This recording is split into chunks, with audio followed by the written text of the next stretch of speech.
So, we might not get another good MMO. Let's see what Jimmy's take is on this. I've been on this spree of trying basically every major MMO recently, and it got me thinking, and I might be the first one to ever have this thought, but I don't think we're getting another good MMO for a while. You know what's happened? Is everyone had their base MMO. So I think his was RuneScape. Everyone's had their base MMO that had certain qualities that they liked about it. And then they started trying every other MMO out there. And they were like, yeah, some of the other ones are good, but it's not my flavor. And then they started trying the new ones. And the more new ones they tried, the more they felt like they were going to have a mental fucking breakdown. Because all the components and parts of MMORPGs that they loved the most were now the most absolutely monetized to shit pieces of content that any game had to offer. So no one cared anymore. No one gave a shit anymore. And it's causing us to all have like this existential crisis. It's really fascinating. Other games that come out, they follow a very similar life cycle. A big mountain slope. You start out at the top, everyone's talking about the game, and it kind of just slopes down. And yeah, look at that. Loses its player base over time. Wait, who's the worst here? Who's the worst here? Okay, so these are not MMOs. These are single-player games, so this is a pretty natural cycle for any single-player game. Right, so I think that's Valheim. That's Lost Enoch. That is not Enshrouded, maybe? Starfield. I'm shocked that Starfield got that many players in the first place. I'm astounded to not see the new world chart here, but I suppose it's just a variation would be too big. Baldur's Gate, yeah, natural for an RPG single-player game. Palworld, same thing. Hogwarts Legacy. Man, this game was so pre-ordered to shit that there was no spike. It just started on a high and kept going lower. This game, I think, was a big disappointment, though. Don't know this one. And Dragon's Dogma. These are all single-player games. So I'm not sure how this relates to MMORPGs in particular. Typical life cycle for a game, very natural. MMORPGs, on the other hand, follow a very different looking life cycle. They come in all shapes and sizes. They might start out with a bang, they might start out at the bottom and work their way up. But basically the way you know if an MMO is good and it had any sort of success, long term, over the span of many years, it kind of looks like a real fucked up EKG. Like it's the game's pulse or something. Never healthy or stable, but it's there, which is what counts. It's been quite a while since we've seen a real banger of an MMO. It kind of... Fuck, I feel bad now.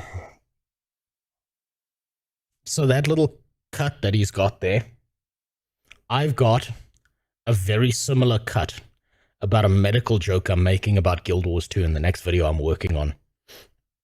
And now I wonder if I'm going to be accused of copying. Because I got something similar that I'm saying there. It feels like the MMO industry has always just been this game of king of the hill, and the ones at the top have ascended so high that there's really no catching up to them. It's really hard to imagine them being dethroned, and there's not going to be many that try. Because not only is developing a massive multiplayer online role-playing game one of the hardest things you can do as a video game developer, but it's also probably the dumbest thing you can do. We can't go into something like... It's so fucking stupid. Not being a gigantic multi-million-dollar company with like infinite money and time and the best developers out there means that when you're developing your MMORPG, it's likely going to fail. And unfortunately, the conclusion that a lot of these big companies realize or come to is in order to survive things, we need to monetize the shit out of it instead of actually focusing down on just making a system that is fun. Making a system that makes you want to play the game more. And that's what fucks things up really, really badly. It just makes things worse. That until I tell you about something that someone's going to pay me to tell you about. So, 2023 was full of health issues for me, which led to a lot of involuntary weight loss. It wasn't fun. So this year I've made it a priority to make sure that I'm getting everything I need for both mental and physical health. And AG1 is helping me do just that. It's got 75 different vitamins and minerals that supports body, brain, and gut health. Very important things to keep healthy. And one thing I love about it combats visible signs of aging, which is incredibly important for me as Jagex continues to release quest after quest, making it impossible to end my series. AG1 can also help boost focus and mental clarity, and I've always struggled with sustaining energy throughout the day, and after a while maybe I need some of this stuff. of taking AG1, I noticed that I was not clawing and scratching for caffeine throughout the day. I just put water into the little bottle here. I do 8 ounces of water because it actually tastes good. I don't need to water it down at all. I shake it up a bunch, like get my cardio in for the day, and I drink it. It's a very easy process. As someone who's trying to be super mindful of nutrition and recovery, I highly recommend giving AG1 a try. You can try it for yourself by clicking the link in the description, and you can get a free 1-year supply of vitamin D3 plus K2 and 5 AG1 travel packs with your first purchase. Big thank you to AG1 for sponsoring today's video. What do you think the chances are that it comes out later that AG1 is not actually doing all that stuff? Because have you ever noticed that the same way MMOs have the cycle of life and death, so do all the companies that sponsor people on YouTube. Where it's like they have the cycle where they blow up, they become huge, and then all of a sudden some controversy about them comes out. I don't know, the CEO's touching kids. The product is actually just sawdust that they got from a factory somewhere. And then all of a sudden, everyone's shitting on the sponsor. So is this the next one? Or does this one survive? What are the odds? The thing that got me thinking about this the most came from a situation that's been kind of brewing up over the last 3 years. In June 2021, Riot Games put a post up on their website calling for any game developers that are wanting to enter the world of MMORPGs with them. And this was amazing news because it's pretty common knowledge at this point that Riot Games tends to not miss. The things they've been making, pretty good. With the MMO community. Arcane was a fucking banger, I just gotta say. I just need a lesbian sex scene between Vi and Caitlyn for that to be a 10 out of 10. That's all I need. I need just like one episode that's just 30 minutes of scissoring. And that'll sell the series to me. I need to ask Riot. I want to watch. If they send me a Rolex, I'll send it back and be like, that's not what I meant. Community was welcoming them with open arms. If you've kept up with the MMO world in the last 3-4 years, you know that the community is kind of still waiting for that game to come along that's just going to change everything. There was no real official news released for the next 2 years. The only set-in-stone thing we got was that Greg Street, who was the producer of the project, was leaving the company. Pretty soon after, I think, honestly, I think the Riot MMO is dead in the water. I don't think we're getting a Riot MMO, which is sad, but I think Riot's quality control currently is either it's good enough that it takes over the entire segment of that market, or don't make it at all.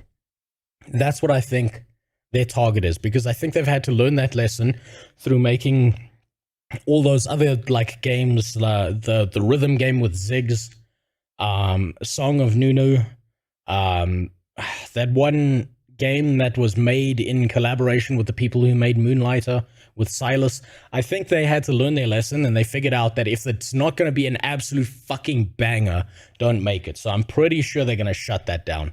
He announced that he was launching his own company, making his own MMO. It was just very disappointing because he was extremely involved in the community and just had a lot of indicators that he really cared about this and was going to do his best to make it an actual game-changing, enjoyable MMO. Obviously. Also, hot take. Ghostcrawler was 100% right about druids.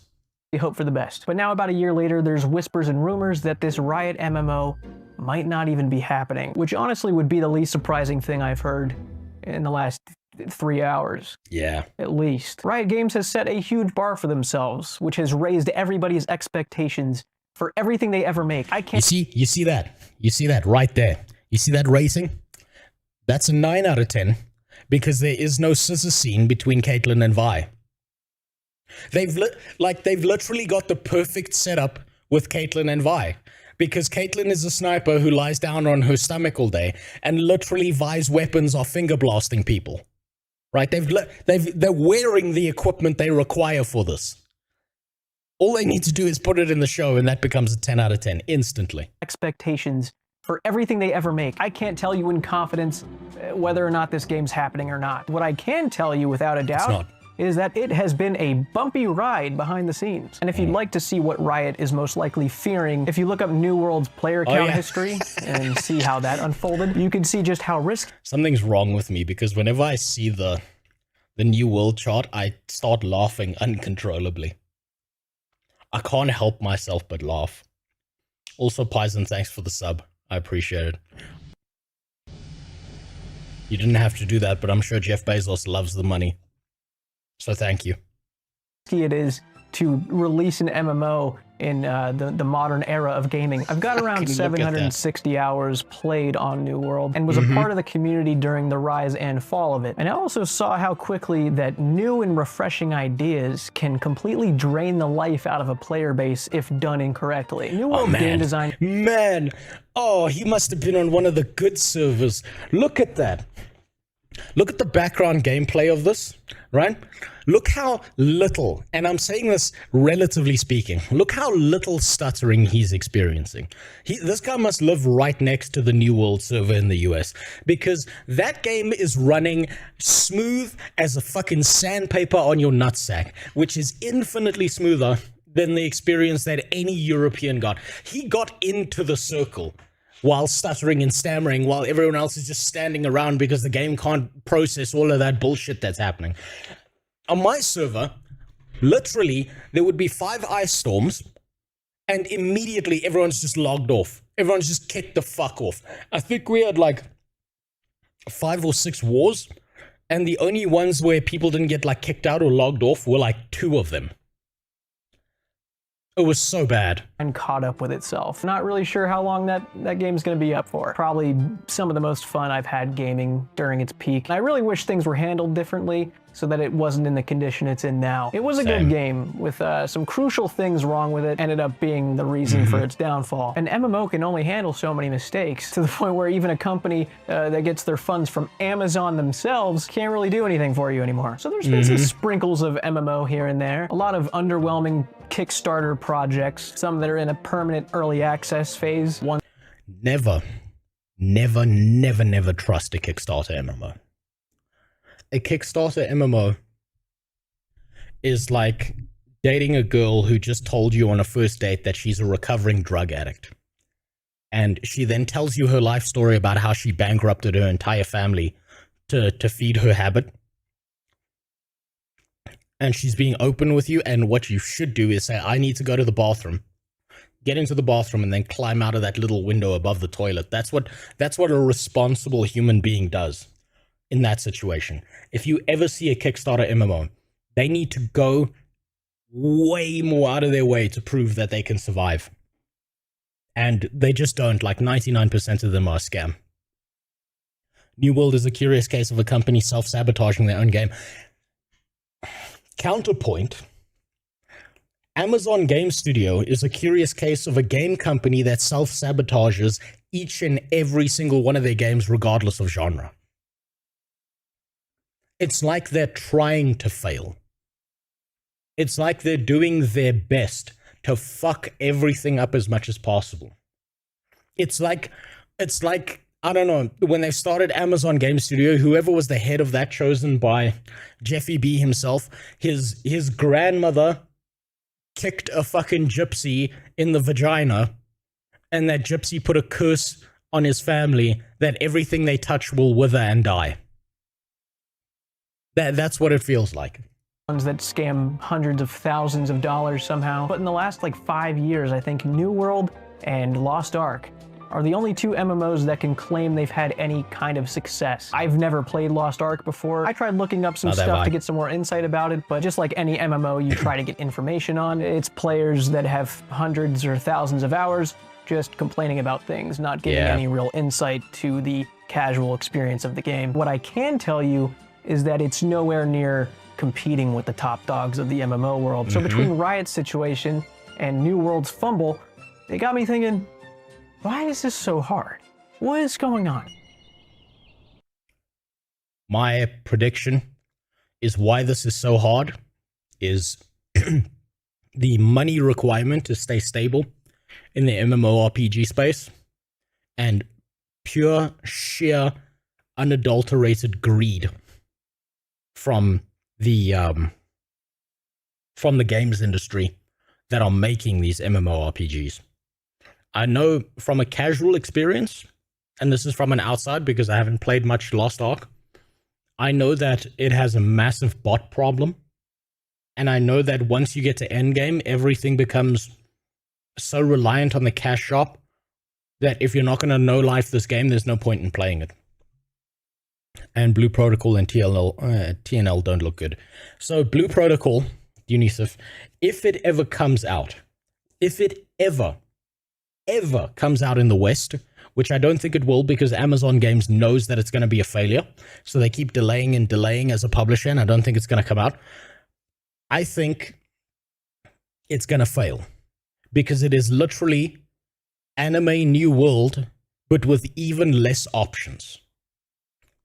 It plays like an ARPG pretending to be an MMO, and not a good ARPG, a phone game ARPG. Also, what's up, Zeta? Yeah, I've been battling with my internet connection for a while. That's why I'm streaming today and not on Tuesday like I regularly would.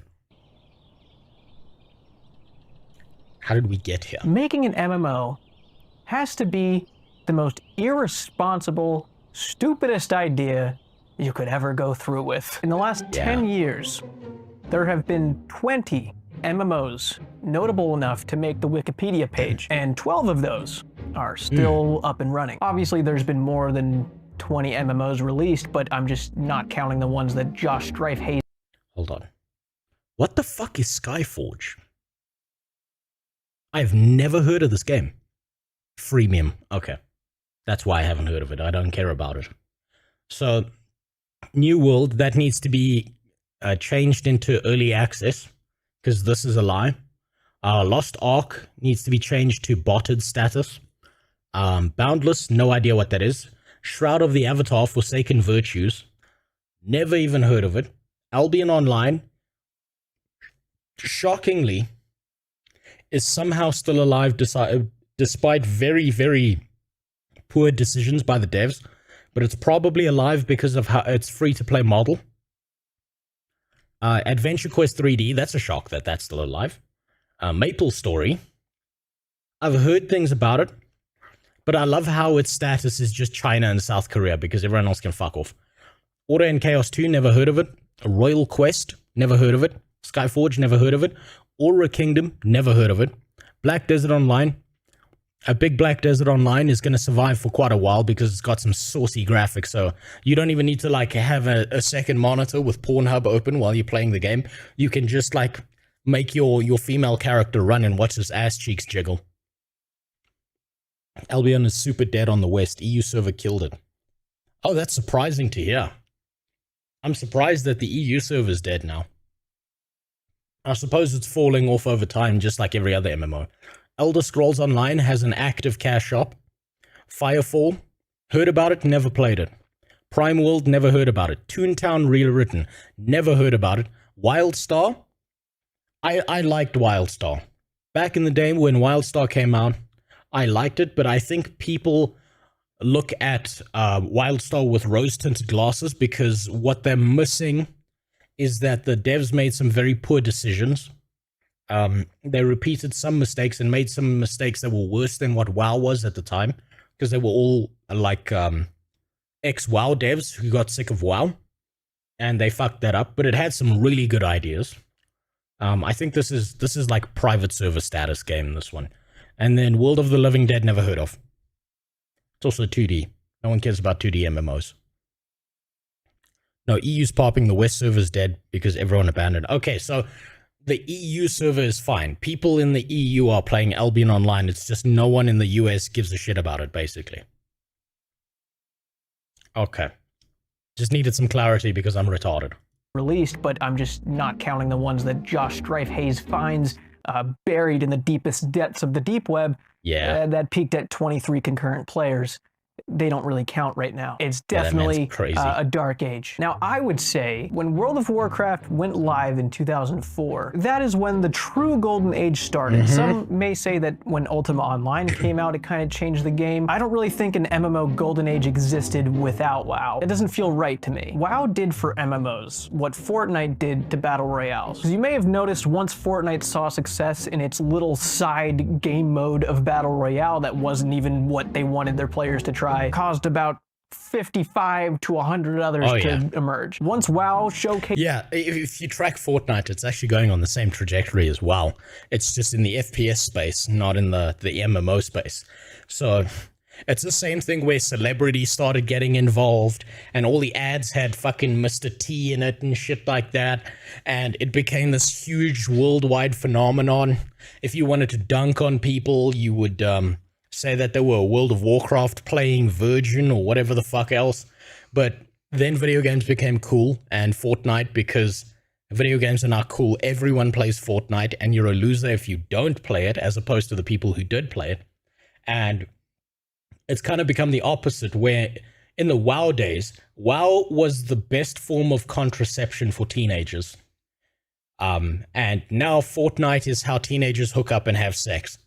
But you're like, hey baby, I'll buy you the skin if you suck my cock, and then it'll happen. So with that being said, and with those being the conversations between teenagers, I'm surprised that Dr. Disrespect didn't play more Fortnite, because it sounds like it's right up his alley.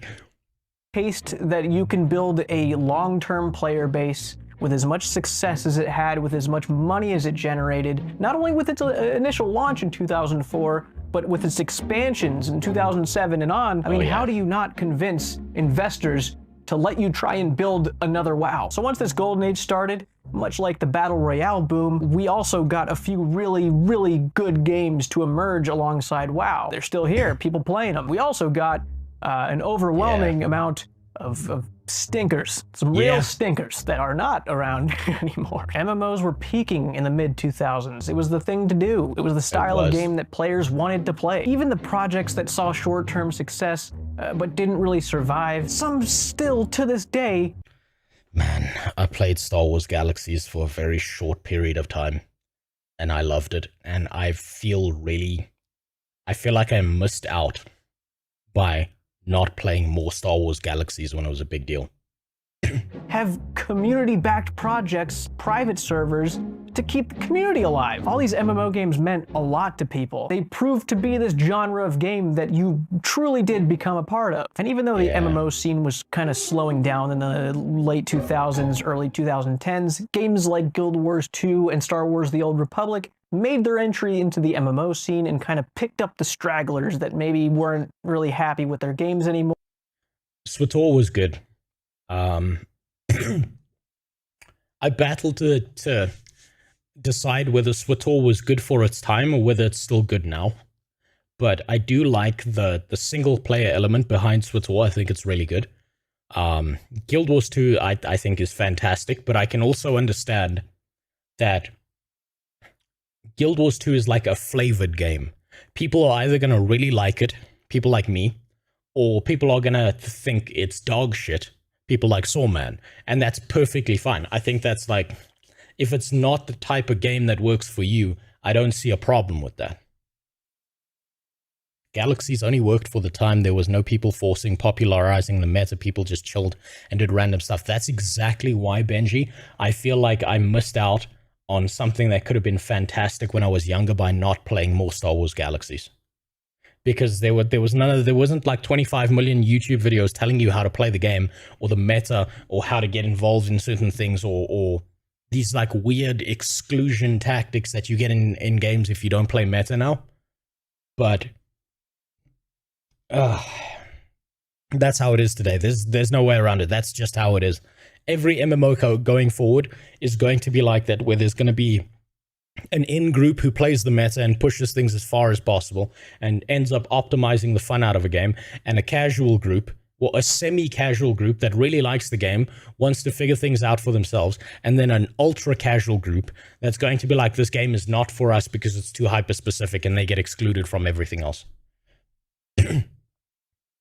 Sadly, the thing with most modern MMORPGs is that most of them start out good, but get ruined very fast, either by monetization changes or revamps of systems and new systems. Yes, or the systems that need changing are not the ones that get the changes, and then the devs focus on changing the shit that doesn't actually matter to the end consumer, to the person playing the game.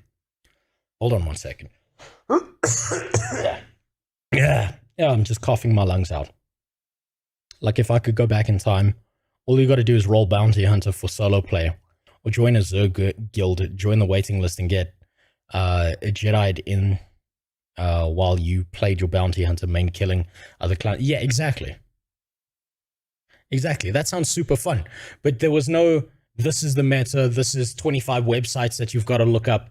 If you're not doing this, you're not playing the game properly. There's none of that shit. It was like you were all figuring it out together, and no one got mad at you for not knowing things. More, or didn't really scratch the itch they wanted, and were still able to give a lot of players their home base of a game. 2013 unknowingly became the grand finale of MMOs. It was the year of revival, because in February we got old school RuneScape, and in August we got Final Fantasy XIV, both of them existing for the sake of redemption. RuneScape's main game was at an all-time low. Final Fantasy's first MMO, like 3 or 4 years earlier, was a huge flop, so both these... Was 2013 Wrath time? I just need to double check this. No, it was after that. It's like Kata and onwards. I suppose Pandaria. And WoW peaked during Wrath. It started dropping off in Kata. I lost interest during Kata because I realized I was no longer playing a shaman. I was playing a mage that instead of his sheep turning someone into a sheep, they turned him into a frog. Which was really irritating because it was almost like this homogenization of all these spellcaster classes. And then I know Pandaria was like a big deal and a lot of people really liked it, but I wasn't playing it by then. WoW. Let's look at the WoW expansion release dates. I can't remember it offhand. Yeah, Draenor. Warlords of Draenor 2014. What a fucking mess that launch was. Everyone was kicked out, but that's no surprise. That's just before. I mean, that's just after the decline. So yeah, that makes sense. Wrath of the Lich King was peak because you'd already known the story from Warcraft 3 of Arthas, all the way up to his ascension to the throne, the Ice Crown throne, his battle with Illidan just before it, and it felt like the ending of a story, the ending of an era once you beat Arthas. Companies basically tried again, and now 11 years later, it's safe to say that both of them did something right. Confirmed. Since then, there's been a few notable MMOs that have come out, and they did okay. Elder Scrolls Online, Albion Online, Black Desert Online. These games are online, in case you were wondering. Lost Ark, New World, but none of them... Yeah, I'm shocked. I don't know why they have to put online after that. I don't know if it's a marketing tactic, or whether they're so scared that people will buy their game and realize it's, or at least, Albion's free, but people will get into the game and realize it's an online, requires a constant internet connection, and then don't want to play it. WoW should have ended at Wrath of the Lich King. To me, that was the canon ending. Same. I 100% agree with you on that. I think they should have stopped at Wrath of the Lich King and then started working on like a World of Warcraft 2 or some other MMO, like maybe a StarCraft MMO or something like that. That would have been a far better option than what they did. And they just kept pushing expansions. But hey, it's just like movies. If a movie is popular, and it's like a solely coherent story that it has a beginning, a middle, and an end, and a good, comfortable end, then guess what? Some movie producer is going to come along and be like, man, we can't let this franchise die. It's such a cash cow. We've got to make a number 2 and a number 3 and drive this fucking franchise into the ground. Think of the Saw movies. Think of Paranormal Activity, right? They started a phenomenon, and then people realized, no, it doesn't matter if the next movie's dog shit. We can still milk capital out of this. That's what they did. Them really made the impact they were probably hoping for. It's almost as if all players interested in MMOs have kind of found their place and stayed there. It really is kind of like finding your home base, and that's just where you retreat back to at the end of the day. We're all kind of safe and cozy in our MMOs right now, kind of making the most of it. But even though the kings are up there on that hill, it doesn't mean they're resting up there comfortably. The wrong mistake could send them tumbling down at any moment. Those profitable, successful games up there, they got up there with blood, sweat, and dev tears. A lot of mostly dev tears. We now have insight to another reason of why creating an MMO is a really dumb idea. Money. Yeah. There it is. The money. The biggest Microtransactions have played a significant role in keeping these games alive. They've got to pay a staff to maintain and update and create for the game so that they keep their players there. They've got to pay for these massive servers. I don't even know how much those things cost. And also making sure that they meet the quota so that the very top executive owner of the company gets the salary that they've written for themselves. Question. And in the case of WoW, can keep issuing death threats to employees and trying to rape them. You forgot that part. Is Jagex milking their players? Well, yes. Yeah, it's quite a big question. And whatever they need to do to get there is what they got to do. Subscriptions by themselves cannot sustain an MMO. It could pay for WoW in 2007 when everybody was paying a $15 a month subscription on top of buying a $40 expansion every other year. But even that caught up. They have a shit ton of microtransactions, and obviously... I think he's wrong about that. I think the subscriptions plus the buying of expansions was more than enough to sustain WoW.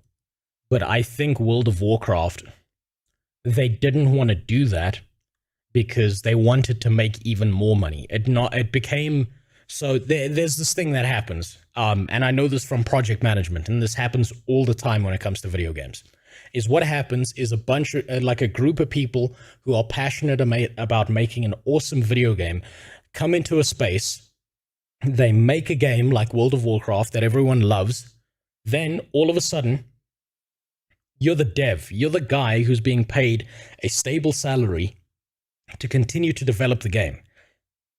The people who get more people in and therefore increase profit in the game are not the game devs, because they're just continuing the game as is. It's the marketers who go out into advertising spaces and advertise the game so that it goes from a 1 million player base to like a 20 million player base. And then they look at the sales figures and they say, okay, this guy in marketing who advertised this game in this specific way, he's the one bringing in all our profit because he's the guy getting new people in. So we're going to promote him instead of the guy. We're going to promote him into management to decide what happens to the game instead of the guy who's developing the game and is in touch with the player base and has a GM character and talks to the community. Fuck that guy. He can get a stable salary. We're promoting the guy that's bringing in the largest amount of profit. And then slowly over time, those marketers fucking butcher a game because they have no idea what they're doing. You see it all the time. And this is not specific to gaming.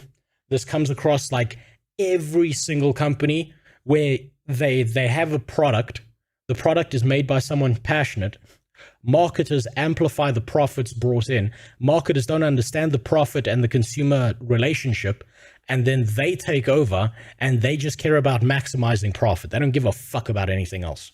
And then they're making decisions about the game when they have no clue what they're doing. So we'll start from here again.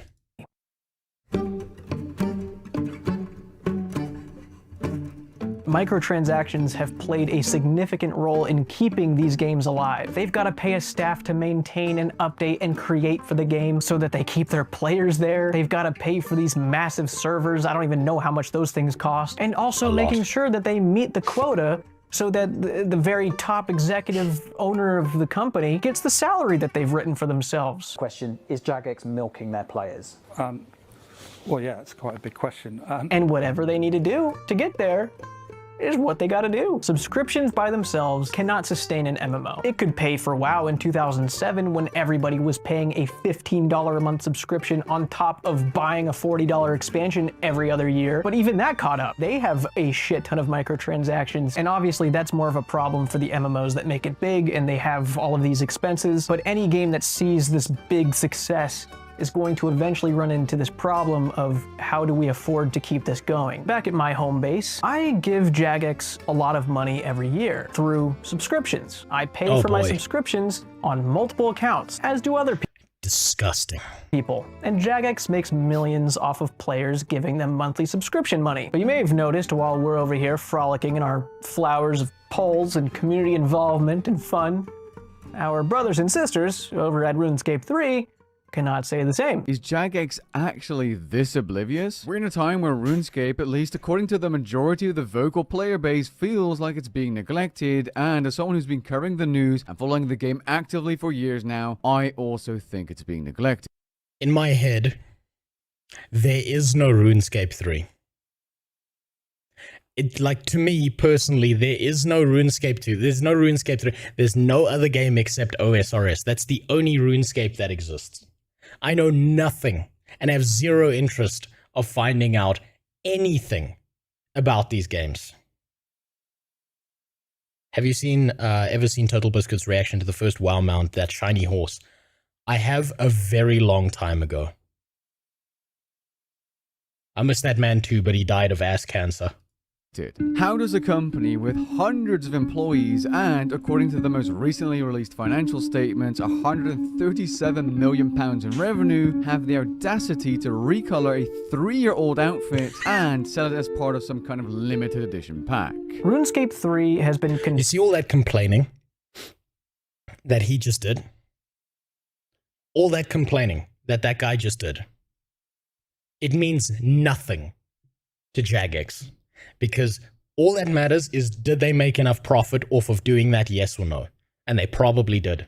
And it was easy for them to do. Also, what's up, Jester Zero? How you doing? contaminated with regularly updated, toxic cash-grabbing microtransactions. It's experiencing increments of worse. Players just begging the devs to please stop, as if the devs have any control over it. RuneScape 3 is the soldier spreading its arms, protecting us from projectiles, while we sleep soundly, telling the devs that we're not fond of this idea they think they're having. But what I'm trying to say is that even old-school RuneScape, as one of the most populated MMORPGs in modern gaming, only exists because RuneScape 3 offers microtransactions. Because what you've spent on old-school RuneScape membership subscriptions in the last 6 years, 10 people spent that same amount yesterday on RuneScape 3 keys. Oh man. Oh man. I think Jimmy just accidentally stumbled across the way we can have MMOs that don't have MTX in them. You don't make one MMO, you make two MMORPGs, and you make a pay-to-win MMO, and then you make a non-pay-to-win MMO, and you get the pay-to-win MMO to subsidize the MMO that's non-pay-to-win. And then everyone targets and bitches about the MTX MMO, and everyone leaves the non-MTX MMO alone. That might actually be the most viable business model for future MMOs if you want both a good MMORPG and something that's financially sustainable. Also, I know I keep saying the game devs, but most of the game devs are not making these decisions. It's the market is making these kinds of decisions. Those are the players that Jagex needs, not you, not me. MMOs are expensive to make, and they're expensive to maintain. Which, by the way, whoever over at Amazon Games thought that a one-time purchase of a $40 game was going to be enough to sustain a huge MMO, what are you doing? Okay, so I've got to point something out in this. New World was not supposed to be a huge MMO, right? Look at their status as a game company. They had smaller servers, they had low server population. They did not think, they were not prepared for this game to pop the fuck off the way it did. What they were aiming for was a mediocre player base with a mediocre level of microtransactions occurring in a non-pay-to-win fashion in a cash shop, with a limited player base across a limited amount of servers. And then the game's marketing team went and blew that shit out of the fucking water. And what would have happened if they'd said nothing about this game and just launched it and been like, hey, here's New World, they might have actually had the time to come up with like a ramping population that would have been able to grow with that, as opposed to having this explosive almost 1 million player count dropping to next to nothing because everyone's just sitting in a fucking queue waiting for it. Their one big issue, though, was they never fixed any of the bugs. they launched it in early access mode and called it a complete game, which was the dumbest shit ever.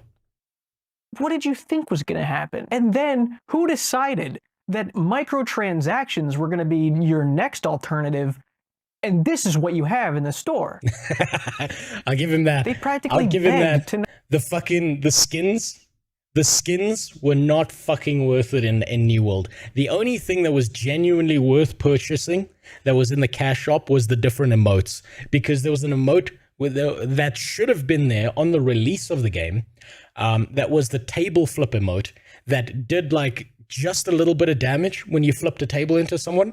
And if they'd released the game with the table flip emote and you had to buy the table flip emote, and they had then marketed it as when you use this emote, you can kill a downed player, that would have been some of the most fun and toxic shit people would have done all the time. They also, if they really wanted to make people buy emotes in the cash shop, which the emotes felt like the only thing that was worth purchasing in the cash shop, by the way, what they should have done was they should have literally had a teabag emote where your player stands over the downed player, dunks his nuts into the player's face, and it kills them while they're in a down state. That would have made their MTX pop the fuck off. Everyone would have bought that. not make money. What's fucking cracking, baby?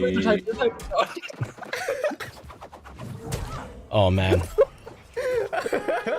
Oh man, that reminds me of me playing the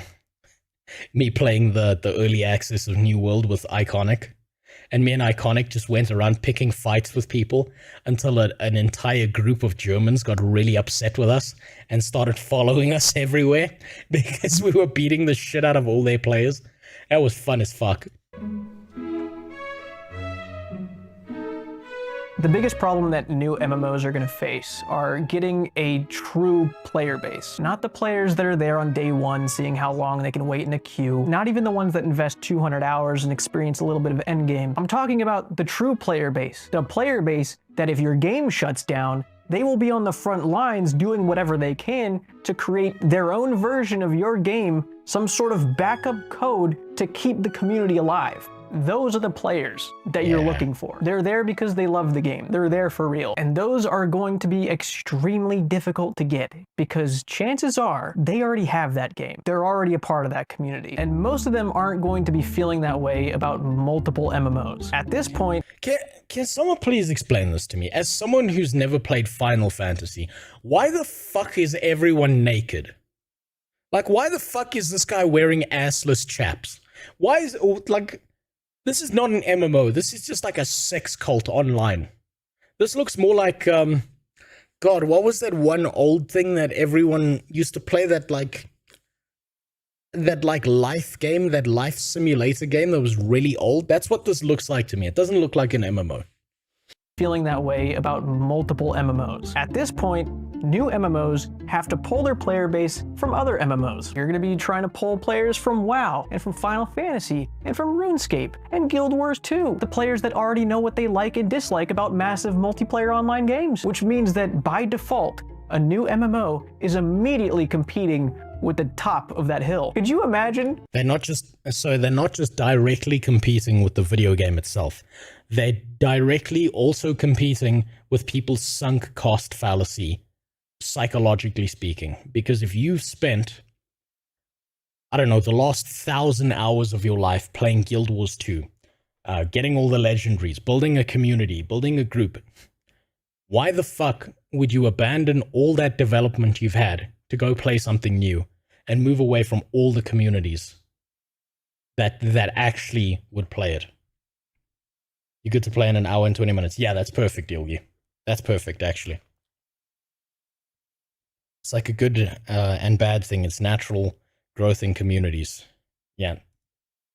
Trying to enter that space, and these are the guys you're standing next to, trying to gain their players. Good luck. The best kind of player base to get for a brand new MMO is a new MMO player. Ones that haven't experienced the other ones yet, and you're going to be their first experience, which would mean trying... Yeah, but the problem is they're all playing Fortnite. Okay, he even got it in the background. Yeah, they're all playing Fortnite. All these kids are playing Fortnite. This little Asian boy could probably kill me 25,000 different times in Fortnite before I even saw where the fuck he was killing me from. to appeal to the iPad babies, the TikTok brains, the fucking Fortnite Warzoners. You know, the ones that can't even hold their attention to short form content unless there is a video below the main content that has some car surfing. I fucking hate these, by the way. I hate these in shorts. I hate them so much. And I know I'm an old person because at some point I got used to seeing these in shorts. And then I saw a short that made me just stop watching shorts altogether, where the main video was in the middle here. It had this car thing at the bottom, and it had some mobile game about a woman running on a straight road after hamburgers, and every time she hit a hamburger, her ass got bigger. And the main video was literally like 10% of the screen. When I saw that one short, and I was like, I cannot watch this shit anymore. On ramps so that their weird brains allow them to stay there. Dude, drop a 14-year-old into vanilla WoW Northshire and see how long it takes for their brains to start freaking out because there's not enough colors and numbers. The generation following us is not gonna really be interested in this slower paced MMO style that we fell in love with. Why would they run around Elwyn Forest or go kill goblins in Lumbridge when in that same time frame they could have had 3 adrenaline pumping Warzone games to feel dopamine? Fuck, look how young all these kids are. This kid can't be older than fucking 11. Jesus Christ. You know what I was playing at his age was Math Wizards. Not only because my family couldn't afford an internet connection, but because there were so few options. And this kid, holy fucking shit. From. They don't chase the same numbers going up that we do. It makes me wonder if the generation following us, when they get to be our age, if they're going to be more interested in goal-oriented things like long-term MMO goals. I don't see new generations coming into MMOs, and I don't see current MMO players jumping to a new one when they've already established their community and love for one that they've been a part of for years.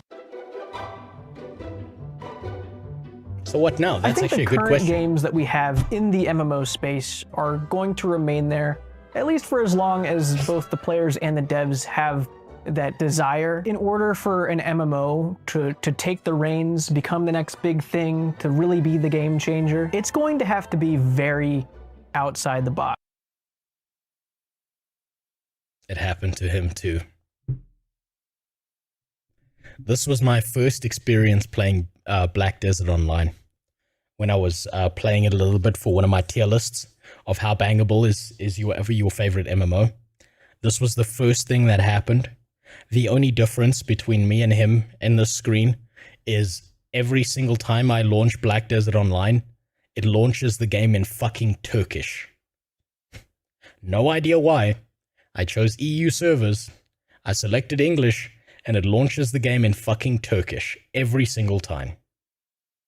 Never done before, a big risk. Chances are the next MMO to really overtake these or even see equal success as these hasn't even been thought of yet. But I just have this strange feeling that the next MMO that comes out that has 6 classes to choose from, a woodcutting skill, and 2004-ass fetch quests is not going to be the one to see themselves at the top of that hill with those. It's just a hunch. He's right. This Ashes of Creation game I've seen talked about for like the last 3 years is supposedly going to be the MMO that changes everything. They had this... I desperately want Ashes to be a good game. I'm so fucking desperate for Ashes to be good.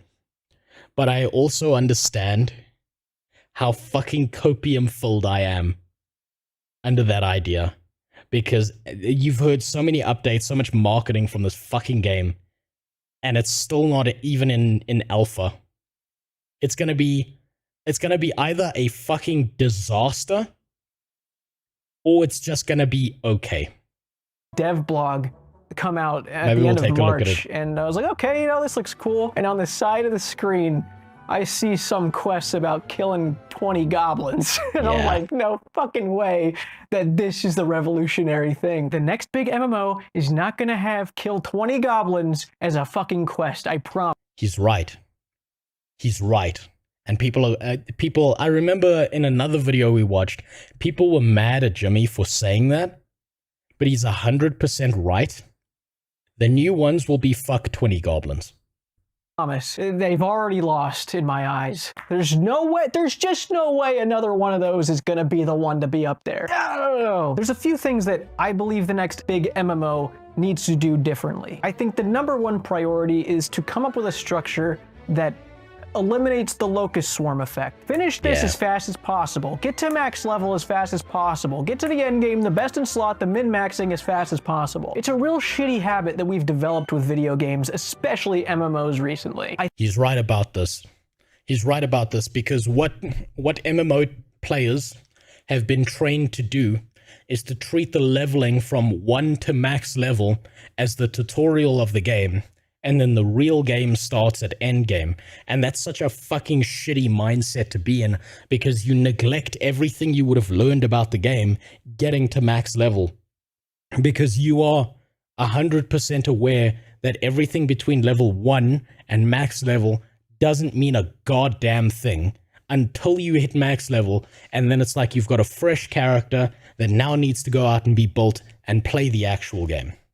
I think it's played such a big role in the overall downfall of MMOs, why everything feels underwhelming now. Unfortunately, I think as long as a game structure exists that allows for that kind of mentality, it's not going to find the success that it would have found back when we weren't playing games like that in the golden age of MMOs, when things were actually enjoyed. That's why we want to play games solo now. It's why you can get from level 1 to 70 playing by yourself in WoW. And that's not going to make for a successful MMO. You might as well just make a single player game. Other MMOs would benefit a lot by trying a more RuneScape style quest system where it feels almost like a mission with a lot of benefits afterwards, rather than just the same generic copy pasted coding of a quest of going and getting 10 mushrooms on a tree and bring. I don't think that's enough. I don't think that's enough for a modern MMO. I think they need to take it 20 steps further than just it being like a mission or a quest or anything like that. I think it needs to be so goddamn dynamic that it's completely unavoidable. Like you have to experience the world as you're going through it, right? And I think the more I think about it, this will make sense, right? I think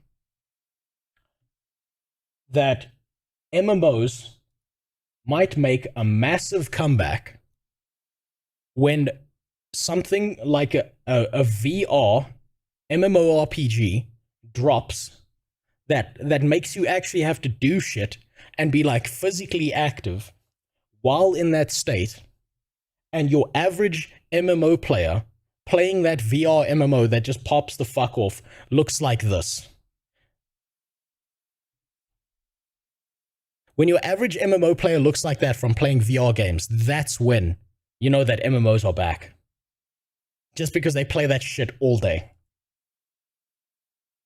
Bringing it back for XP. It's the reason why a game like RuneScape, which people have always poked fun at its graphics, feels more alive than a game with fucking Unreal Engine 5. It's the way it feels when you're a part of that world. And I think a lot of MMOs kind of look the other way when it comes to structuring things like that. They're too scared to try something else for progression. I don't know, they just play it too safe. The world has to feel alive, and everyone's end goal can't be the same. I'm not a game dev, I'm just a consumer. I complain. My role here is to complain. I'm not. That's how you know he's a pro YouTuber. He knows his place. He knows it's not his job to fix things, it's just his job to bitch about things that need fixing. A guy. If I knew what this next MMO looked like, I would be trying to make it. I promise you I would. I don't think any current game devs have really wrapped their head around what it takes to bring an MMO to the next level, but I think with a lot of emerging game engines and technology we're capable of now, we're eventually going to see that thing that really makes our eyes widen and our mouths salivate. It's gonna happen. Could be a year from now, 10 years from now. Our generation of MMO players, probably the only generation of MMO players, are going to be looking for that game. And we'll know it when we see it. But for now, I think we're just gonna be cozy in the games that we play. For a more optimistic look, I think if RuneScape has taught me anything, other MMOs have really not experimented with shit. They have not really opened up the sandbox of themselves. Yeah, he's 100% right about this point as well, because we keep on getting on the same treadmill doing the same thing over and over again with no alteration whatsoever, and the only thing that seems to change across any MMO that's released is the fucking graphics.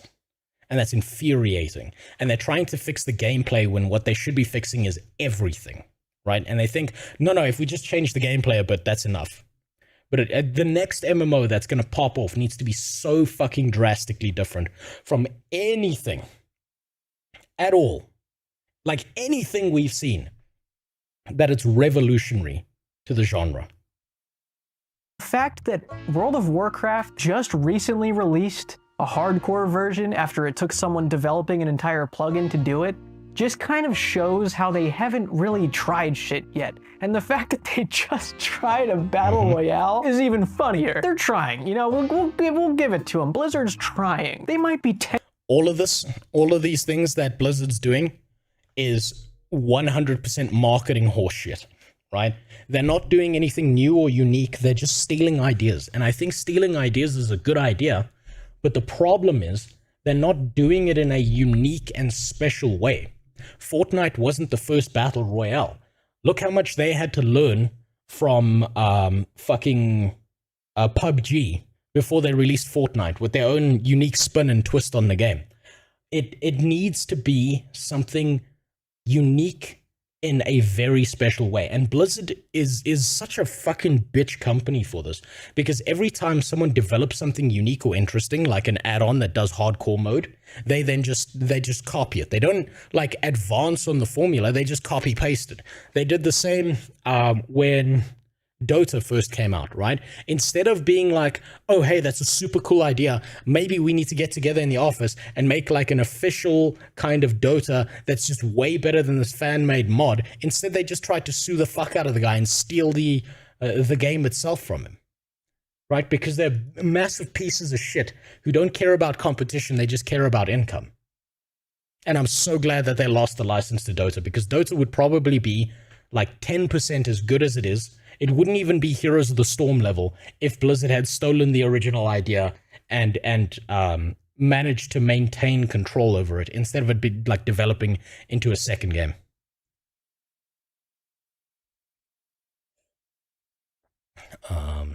Just like Guild Wars 2 at 2 a.m. Wait, hold on. Especially I'm done. Inefficient. Okay. I don't know what you're talking 10 about. 10 years too late to the Battle Royale boom we mentioned earlier, but they're trying, and we've got to give them that credit. Blizzard has done everything in their power to self-destruct, and they're still standing. It's incredible. If they're not going down by now, they're never going down, all right? Yes, they are. They are going down. They're going down the path of becoming EA, which means they're alive in the theoretical sense, but no one fucking trusts them or cares about them. Company's here to stay, which gives me confidence that other MMOs will be here to stay too. So we don't really have anything to worry about when it comes to our favorite games, our cozy home base being gone. And I think a lot of MMOs need to take advantage of this world that they've created and the different capabilities their engines have, and look and see how they can approach things differently, like RuneScape has with hardcore modes, Iron Man modes, and region locks with leagues, restricted game modes, challenges, people like watching challenges. And I think a lot of the big MMOs nowadays have the ability to implement something like that to keep their current active player bases occupied. Still, it's just fucking naked dancing people in Final Fantasy. This game has to be full of Kumas. And entertained for a long time. And all that being said, I truly hope I look... Also, this is not important. This has nothing to do with the video. That's for me. Current active player bases occupied and entertained for a long time. And all that being said, I truly hope I look like an idiot a week from today when that next big thing is announced. I hope I'm wrong. I really do. I think there's a future for MMOs, and we'll all be here for it. Anyway, I think that's all I got. I've been putting together the house video. It's just 5 days of a lot of footage. It's a lot of fun, don't get me wrong. I also have a special project I can't really talk about right now, but I'm working on that beginning of May. Other than that, it's been a pleasure. Great seeing you. Take it easy. The naked fights in New World. What a good fucking video. Wait, hold on. I was subscribed to Jimmy. Why was I unsubscribed there? Okay.